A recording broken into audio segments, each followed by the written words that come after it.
Olá, pessoal. Ouvi falar por aí que a prova discursiva para analista área judiciária do TJDFT, agora, do dia 29, no último domingo, portanto, teria sido muito difícil, que a FGV teria sacaneado com os candidatos. Olha, gente, me desculpa, mas essa teoria da conspiração contra si mesmo não me afeta e não me seduz. Absolutamente não me seduz. Por quê? Porque o candidato tem que estar preparado para uma prova difícil.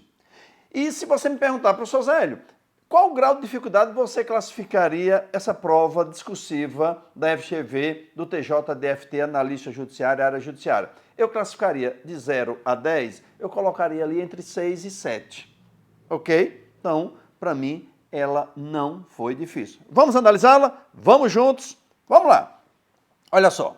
Após ampla fiscalização da empresa individual de Antônio, localizada no estado Alfa, a Secretaria de Estado da Fazenda concluiu pela existência de diversas condutas que caracterizariam ofensa à legislação tributária, daí resultando uma evasão fiscal. A partir das informações produzidas pelos fiscais envolvidos na operação, foi oferecido prazo para que Antônio se manifestasse por ser pessoa de pouca instrução. Por enquanto, o enunciado não me diz absolutamente nada, então não se preocupe. Continue lendo com fluidez. Antônio limitou-se a escrever de próprio punho que não praticara os fatos descritos. Ao fim do processo administrativo, foi condenado a recolher o tributo devido, acrescido de juros e correção monetária. Por não ter condições de pagar o referido valor, que considerou muito elevado, procurou um advogado para que recorresse da decisão. O recurso administrativo que veio a ser interposto pelo procurador não foi conhecido, argumentando-se na respectiva decisão que não fora realizado depósito prévio ou providenciado arrolamento de bens em valor correspondente ao montante da condenação. Quais são as informações, por enquanto, interessantes aqui? Que ele assinou o recurso de próprio punho, provavelmente as perguntas virão discutindo isso, que o recurso não foi conhecido ao argumento de quê? De ausência de depósito prévio do valor respectivo ou arrolamento de bens suficiente para garantir o recurso, tá ok? O que seria requisito, esse recolhimento prévio, que seria requisito para seu conhecimento, nos termos da lei estadual número 20. Então, a lei estadual número 20, lá do estado Alfa, dizia o quê? Olha, para você poder recorrer de uma multa dessa, de um reconhecimento desse, do resultado de um processo administrativo desse, é necessário que você recolha os valores, ou então faça o depósito respectivo do montante, ou seja, que garanta que esse seu débito vai ter a discussão, no entanto, ele já estará garantido. Ou seja, é o prévio depósito de um valor ou de bens para garantir a discussão, senão você não tem direito a recorrer. Já viu por aí que tem coisa errada, não é isso? No campo do poder ou não de recorrer administrativamente de uma decisão que lhe impôs alguma penalidade financeira. Em razão desses fatos, Antônio e seu advogado decidiram impetrar mandado de segurança para que fosse reconhecida a injuridicidade do processo administrativo com a consequente anulação. Então, normalmente, o candidato tem mania de ficar preocupado com cada palavrinha que vem no enunciado, ok? Eu não me preocupo muito, eu me preocupo com as perguntas que serão formuladas, ou seja, com a indicação das abordagens que serão formuladas. Por quê? Porque isso aqui é a historinha, na abordagem, nas formulações que vem a seguir, aí se for o caso você consulta o enunciado que foi apresentada a historinha. Fechado? Então, em resumo, aqui Antônio, em sua pequena empresa, teve uma incidência tributária que, em decorrência da fiscalização, os fiscais encontraram, ok? Ele discordou, fez um recurso de próprio punho, o advogado interpôs um recurso, esse recurso não foi conhecido porque a lei estadual XX, lá do estado Alfa, dizia que para recorrer teria que recolher o valor ou indicar bens suficientes para garantir aquele valor que estava em discussão. Não é isso? Então essa é a discussão que está sendo travada aqui. Vamos lá?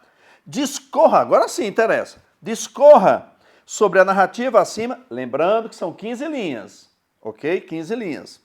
Discorra sobre a narrativa acima, direcionando a abordagem à análise de 3 aspectos. 3 aspectos. Então vamos lá. Se eu tenho 15 minutos, então eu tenho que guardar, 15 minutos não, 15 linhas, então eu tenho que guardar para cada uma das 3 abordagens 5 linhas. Pronto. Então, você veja que você tem que ser objetivo, direto e certeiro. 1.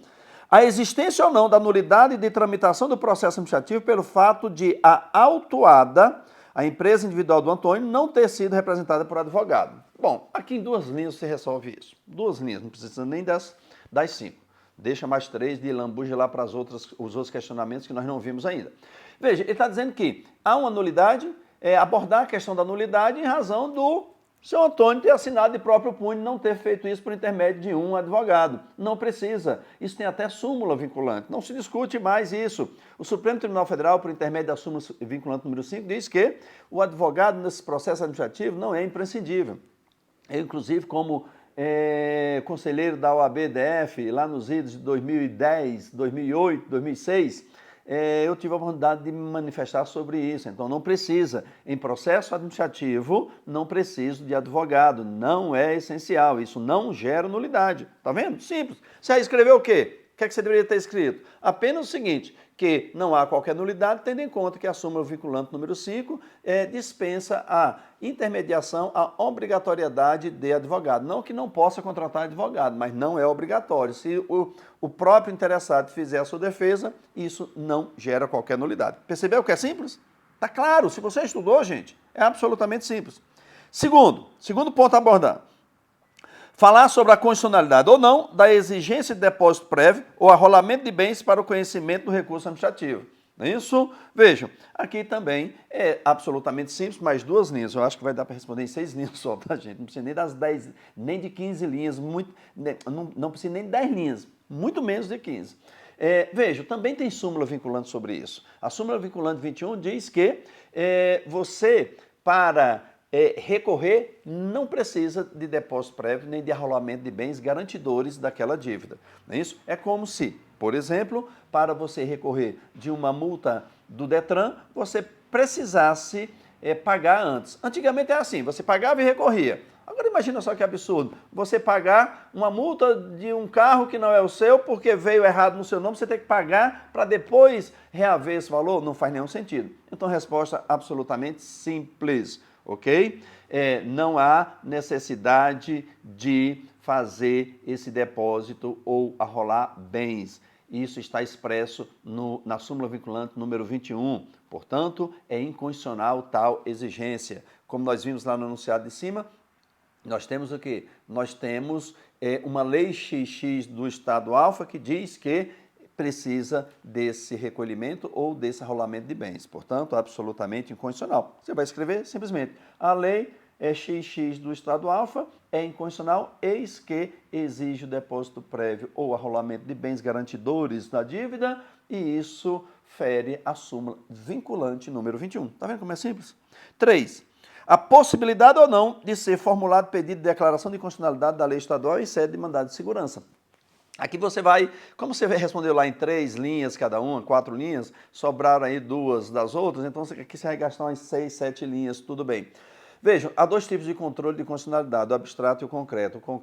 O abstrato é aquele que eu faço pelas ações diretas de inconstitucionalidade ou a DPF, não é isso? Ou seja, aquelas tipificadas de competência do Supremo Tribunal Federal, quando você está na esfera estadual, a representação de inconstitucionalidade, tá ok? Então é aquela que você discute diretamente a inconstitucionalidade da norma, por exemplo, né? Através do controle concreto, você, em qualquer tipo de processo, em qualquer tipo de ação, seja uma ação criminal, seja uma ação civil, seja uma ação de indenização, uma ação de cobrança, uma ação de despejo, os remédios condicionais, como mandado de segurança, mandado de junção, habeas corpus, habeas data, né? Tudo isso você vai trazer a discussão sobre a constitucionalidade ou não de uma norma. E aí, no caso do mandado de junção, óbvio, a ausência da norma.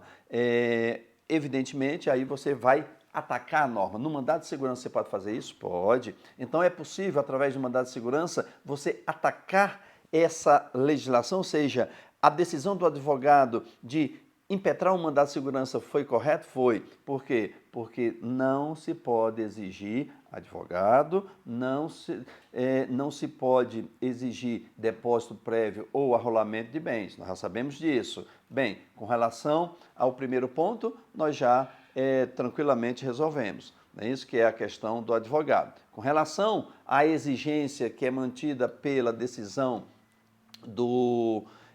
pela decisão administrativa de que vai ter que fazer o depósito, aí sim você pode impetrar mandado de segurança, porque se trata de direito líquido e certo, não amparado por habeas corpus ou habeas data. E como fundamento jurídico, você vai trazer o debate sobre a inconstitucionalidade do preceito normativo lá do Estado alfa. Portanto, é absolutamente viável o uso do mandado de segurança.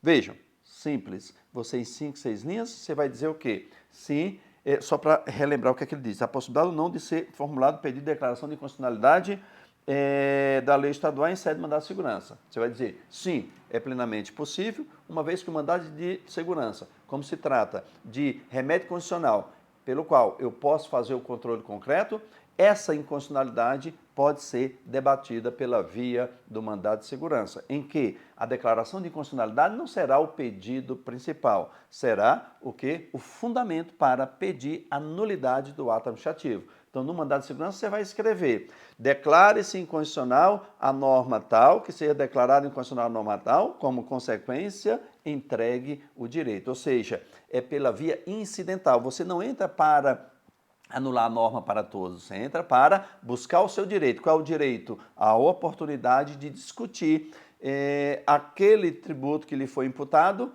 sem necessidade de recolhimento dos valores ou garantias ou arrolamento de bens para garantir a dívida. É isso? Então, qual é o seu pedido principal? O seu pedido principal é o quê? É dizer, eu quero não ter a obrigação de recolhimento desses valores antes de recorrer. E qual é o pedido incidental? Declaração de inconstitucionalidade. Então, declara-se a inconstitucionalidade para se alcançar o direito. Por quê? Porque a lei XX do Estado alfa é absolutamente inconstitucional. Portanto, como nós vimos aqui, absolutamente tranquila a abordagem dessa questão, sem grandes dificuldades. Se você estudou de forma direta e objetiva, sempre como eu falo, inclusive nas minhas dicas que eu dei na semana passada, eu falei, gente, olha só, jurisprudência. Aqui, meus amigos e minhas amigas, o examinador não reinventou a roda, ele trouxe a discussão de 2 súmulas vinculantes. As súmulas vinculantes você é obrigado a saber tanto quanto o texto da Constituição. Eu até costumo dizer que mais do que o texto da Constituição, você precisa conhecer as súmulas vinculantes. Porque como o texto da Constituição é muito óbvio, então, normalmente a resposta não está no texto da Constituição. Está onde? Nas súmulas, principalmente as súmulas vinculantes. É isso aí. Forte abraço e vamos seguir em frente. Continue aqui que nós vamos trazer outras resoluções das questões, aí agora, das questões objetivas. Forte abraço!